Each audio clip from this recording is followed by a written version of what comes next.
അമിത് ശങ്കറിനെ 1 വർഷത്തേക്ക് ജയിലിലാക്കി. സമയക്കുറവും സാഹചര്യ പ്രശ്നങ്ങളും ഇനി ചികിത്സ തേടുന്നതിന് ഒരു തടസ്സമേയല്ല.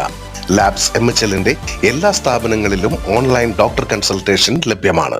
കയ്പമംഗലം സ്റ്റേഷൻ റോഡിയും കൊലപാതകം ഉൾപ്പെടെ നിരവധി ക്രിമിനൽ കേസിലെ പ്രതിയുമായ എടത്തിരുത്തി തെക്കേത്തറ വീട്ടിൽ പാസ് എന്ന് വിളിക്കുന്ന അമിത് ശങ്കറിനെയാണ് കാപ്പ ചുമത്തി 1 വർഷത്തേക്ക് ജയിലിലാക്കിയത്. തൃശൂർ റൂറൽ ജില്ലാ പോലീസ് മേധാവി ബി കൃഷ്ണകുമാർ IPS നൽകിയ ശുപാർശയിൽ തൃശൂർ ജില്ലാ കളക്ടർ അർജുൻ പാണ്ഡ്യൻ IAS ആണ് കാപ്പ ഉത്തരവ് പുറപ്പെടുവിപ്പിച്ചത്.